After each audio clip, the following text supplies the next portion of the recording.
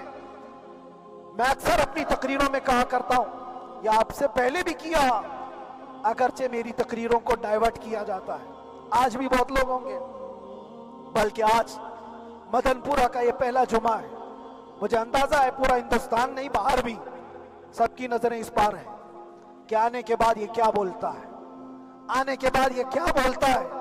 سب اسی انتظار میں ہیں۔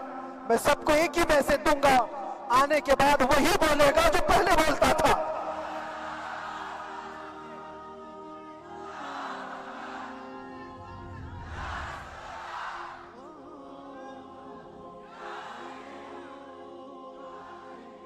اگر کچھ غلط ہوتا تو ہمارے اس ملک عزیز ہندوستان کی سب سے اعلیٰ عدالت یہ نہیں کہتی کہ ان کے اسپیچ میں کوئی ہیٹ مسئلہ نہیں ہے۔ وہ ہمیں اندازہ ہے میرے عزیزوں، ہاں جہاں غلطی ہوگی ہم بھرے اعلان کے ساتھ کہیں گے کہ ہم سے یہ غلطی ہو گئی، ہم سے یہ خطا ہو گئی، زبان پھسل گئی۔ لیکن جو چیز نہیں ہے تو اگر تم زبردستی اس کو کہو گے تو یہ ہم نہیں مانتے۔ ہاں بس اتنی دعا میرے حق میں کریں کہ جتنی بھی زندگی باقی ہے اللہ تبارک و تعالی حضور پاک کی محبت اور ان کی عظمت کی حفاظت کے لیے جیتے مرنے کی توفیق عطا فرمائے۔ ہمارا کام صرف اتنا رہ گیا، جو میسج دینا تھا وہ ہم نے دے دیا۔ اب جو حالات آ رہے ہیں میرے عزیزوں، آپ سب کے لیے بھی میں یہ گزارش کروں گا، دین کی طرف آ جاؤ، سچائی کی طرف آ جاؤ، ورنہ گاجر مولی کی طرح کٹ جاؤ کہ ختم ہو جاؤ۔ دین کی طرف آؤ، سچائی کی طرف آؤ۔ اور اسلام نے کہیں پر بھی تمہیں کسی طرح کے آتنک اور دہشت کی تعلیم نہیں دی، کہیں پر کسی ٹیررسٹ کی کوئی بھی تعلقات کی۔ کہیں مجھے کوئی بات بتا دو، اگر کوئی مسلمان اس طرح کی حرکتیں کر جاتا ہے جس کو یہ لوگ بدنام کرتے ہیں تو ہم سمجھتے ہیں اس کا اسلام سے تعلق نہیں ہوگا۔ اسلام سے تعلق ہوتا تو اس کے اندر صدیق اکبر اور فاروق اعظم کی ادائیں ہوتی۔ آج آپ کو وہ معاشرہ زندہ کرنے کی ضرورت ہے۔ میں نوجوانوں سے کہوں گا، بہت دن گزار لیے ٹک ٹاک پر مجرے اور تمہارے اس انٹرنیٹ کی دنیا پر جس طرح تم نے آوارگی کر لی ہے، اب وقت کم بچا ہے۔ آ جاؤ میرے نبی پاک کی گنبد کی چھاؤں، عزت وہیں پر ہے، انہی کے قدموں میں عزت ہے، اور یہاں پر بھی ہے اور آخرت میں بھی ہے، آخرت میں بھی ہے۔ بس اس عزت کے لیے آپ سب سے میں گزارش یہ کروں گا، سچائی کی طرف واپس آ جاؤ، سچائی کی طرف واپس آ جاؤ۔ جو تمہاری نمازیں باقی ہیں اس کو پوری کر لو، اس سے پہلے کہ دنیا تم پر نماز پڑھ لے، اس سے پہلے کہ تمہارے جنازے کی نماز پڑھی جائے اپنی نمازیں کمپلیٹ کر لو۔ اور علماء ذوی الاحترام کا ادب و احترام اپنے اندر رکھو۔ صرف اس بات کے لیے آپ کو میں احساس دلانا چاہتا ہوں کہ مجھے جس راستے سے گزارا گیا، جتنے دن قید و بند کی صحبتیں گزاری گئی، یہ صرف یہ میسج دینا تھا کہ پھر اس مولانا کا یہ ہو سکتا ہے تو چھوٹے چھوٹوں کی کیا کر دیں گے۔ ایسا اگرچہ آ جائے موقع تب بھی گھبرانے کی ضرورت تھی۔ آپ کو پتا ہے اس ملک عزیز ہندوستان کی آزادی میں 30,000 علماء کو پھانسیوں پر لٹکایا گیا۔ انگریزوں نے